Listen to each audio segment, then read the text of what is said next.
시청자 여러분, 요즘 해병대 최상병 순직 사건으로 최상병 순직 원인과 책임자 규명 문제로 정치권까지 떠들썩하죠. 이 사건을 접하고 시청자 여러분도 잘 아시는 지금으로부터 10여 년 전 세월호 사건 때가 다시 떠오르지 않습니까? 다시 생각하기에도 끔찍했던 그 당시의 사고 당시인 2014년 4월 16일 오전 30분경 전남 진도군 조도면 부근 해상에서 세월호가 침묵하기 시작하자 오전 8시 52분 52초경 전남 소방본부 119 상황실에 최초로 전화가 걸려옴으로써 탑승자 476명이 탄 세월호가 침몰하고 있다는 것을 알게 되죠.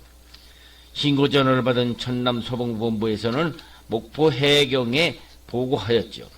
9시 24분경 세월호가 기울어지고 있는 상태에서 세월호 선장이 이 배가 승객을 탈출시키면 구조가 곧 되겠느냐고 묻자 해경은 선장께서 최종 판단을 잘해서 승객 탈출을 결정을 내리라고 답변을 했다고 하죠. 이때 선장은 선원과 함께 자기들만 먼저 탈출하고 선장과 선원들이 탈출한 9시 45분경까지 승객 476명에게는 선내에 가만히 대기하고 있으라는 방송만 계속 내보내고 있었다는 것이죠. 해경은 사건 접수 후 헬기와 해경 경비정이 도착했지만은 출동한 해경은 승객들 퇴선 명령이 끊기자 직접 해경 대원들이 세월호 유리창을 깨고 들어가 476명 중 겨우 172명만 구출된 사건이었죠. 이 사건 이후 검찰은 2014년 10월 6일 사고 원인과 구조 상황을 조사했는데요. 검찰은 세월호 침몰 시 선장이나 선원 그리고 해경이 충분한 탈출 가능 시간이 있었음에도 불구하고 승객들에게 위험하니 가만히 있으라는 방송만 하고 있다면서 방송과 구조 요청만 오고 갔을 뿐이었다는 것이죠. 그 외에 별다른 시기적절한 유효 조치를 못한 것이 참사를 키웠다는 결론이었죠.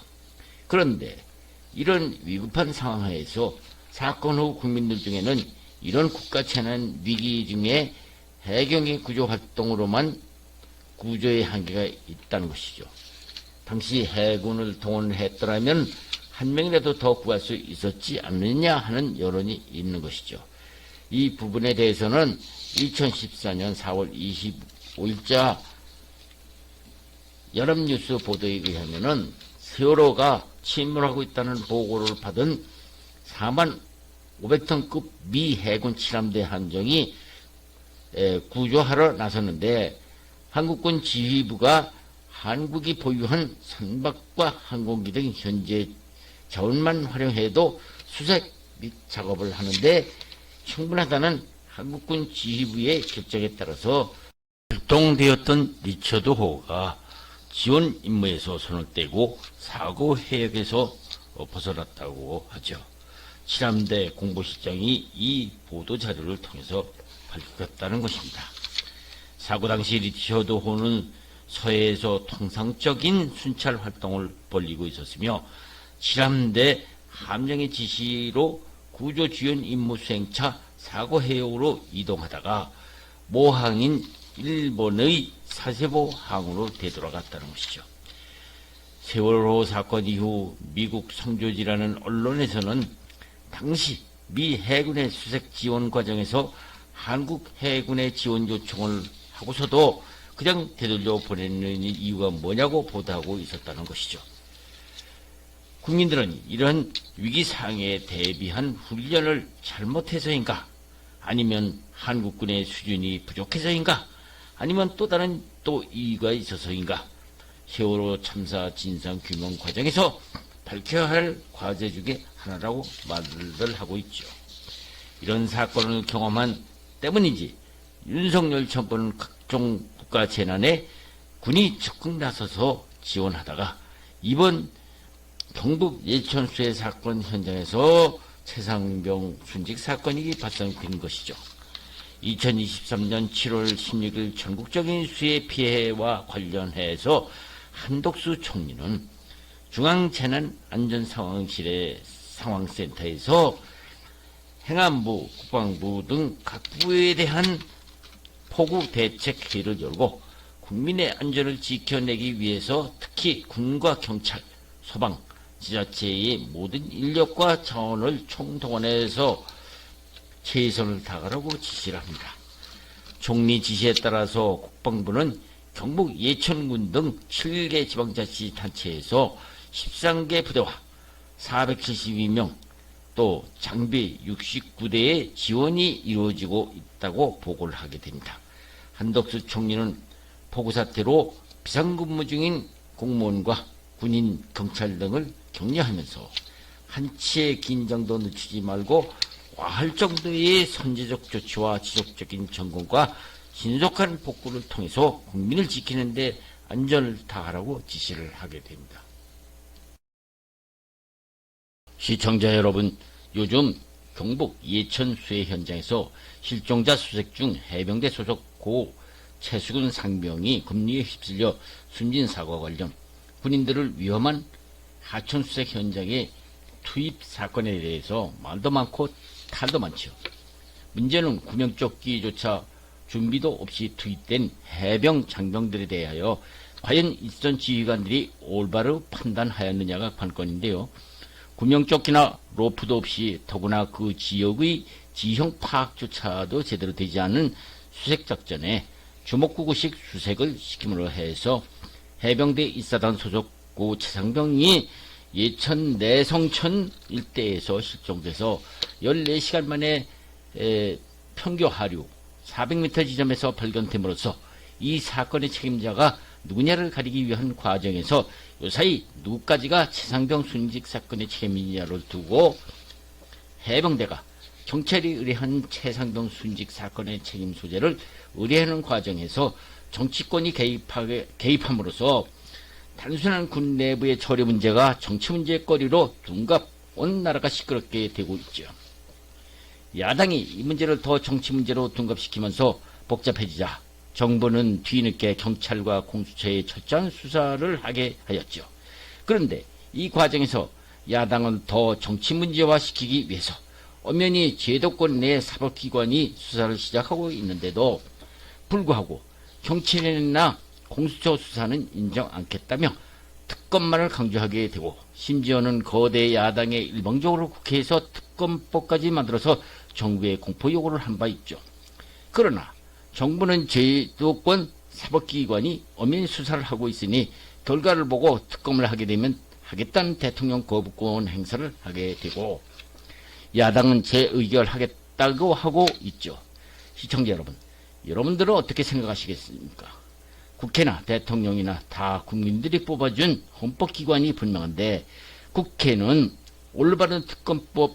올바르지 않은 특검법이든 입법권이 있으니 특검법을 만들어서 정부에 이송했으면 대통령은 특검법에 문제가 있으면 당연히 거부하고 국회에 재의결 요구하는 것이 당연한 것이거늘 일부 야당 정치인들은 특검을 거부하는 대통령을 무슨 죄인이나 되는 것처럼 특검을 거부하는 대통령은 범인이다라는 터무니없는 선동적 발언을 하고 있는 편이죠.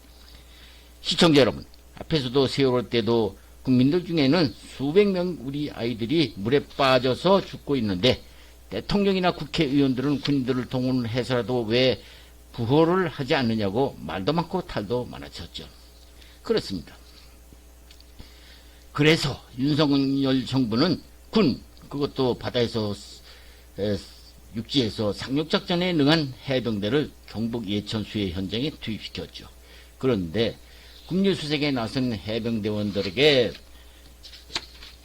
구명조끼나 물론 예천 내성천 일대 지형을 현장 지휘관이 잘 판단을 해서 수중 구조에 투입시켜야 함에도 불구하고 현장 지휘관은 상황이 불합리하면은 상부 명령이 있더라도 투입을 시키지 말았어야 함에도 무리하게 투입시켜서 사고를 저지르게 된 것이지요.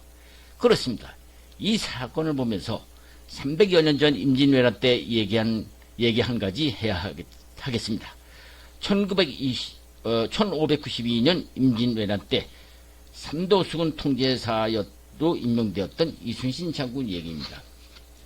1592년 4월 14일 부산에 상륙한 왜군은 파죽지세로 밀어붙여서 2달 만인 6월 15일 평양까지 점령하고 선조는 지금의 신의주까지 피하게 된 상태에서 다시 명나라군의 도움을 받아서 영남지방까지 왜군을 물리치게 하기는 했으나 왜군은 1597년 1월 다시 정유재난을 일으키게 되죠.